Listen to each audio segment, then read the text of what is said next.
Luke 19 tells us, and he, Jesus, was teaching daily in the temple. The chief priests and the scribes and the principal men of the people sought to destroy him, but they did not find anything they could do, for all the people hung upon his words. The Gospels tell us that the scribes and the chief priests tried several times to lay their hands on Jesus. Every effort they made failed. Why did they do this? What was the problem? The truth that Jesus taught and lived was a threat to their lifestyle. The compassionate and direct teachings of Jesus spoke against their form of authority, self-focused power, and wealth that was gained off the backs of everyday people who were trying to worship God. The scribes and chief priests, through their lifestyle and actions, ran the risk of inciting the people to revolt. They were wicked. They did not serve God but themselves. Their attempts to trap Jesus failed because adoring crowds continually surrounded him. The Bible tells us that the people hung upon his words. We know there were other Messiah figures that presented themselves to the people and other Jewish teachers expressing their teaching of the law. So why was there so much love for Jesus? Why did the people listen so intently? What set Jesus apart?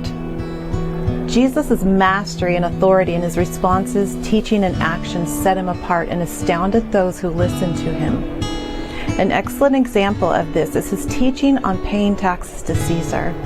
Imagine Jesus on the steps or inside of the temple, teaching those crowds around him. They were listening intently. And the leaders trying to catch Jesus thought they had a plan that would trap Jesus into either offending Rome or the Jewish people. Either way, Jesus would be in trouble. If their plan proved successful, this act would give the chief priests and their scribes the ammunition needed to accuse Jesus of wrong before the Jewish people or the Roman government. Luke 20 tells us the following: keeping a close watch on him, they sent spies who pretended to be sincere. They hoped to catch Jesus in something he said so that they might hand him over to the power and authority of the governor. So the spies questioned him, "Teacher, we know that you speak and teach what is right, and that you do not show partiality, but teach the way of God in accordance with the truth. Is it right for us to pay taxes to Caesar or not?"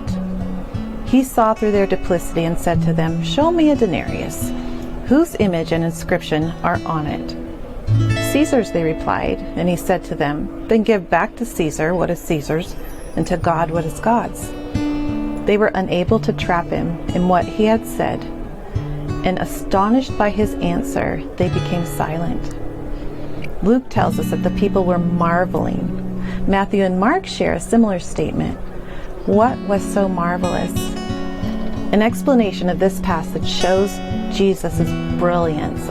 Understanding how Jews learned the biblical text in antiquity helps us understand the discussion in Luke 20. They had a culture of oral learning, not one of chapter and verse. The moment Jesus mentioned the word image, their minds of the listeners would have immediately thought of Genesis 1 verse 27. So God created man in his own image. In the image of God he created him, male and female he created them. Though it may bypass some of us today, those listening to Jesus would have understood what he was saying.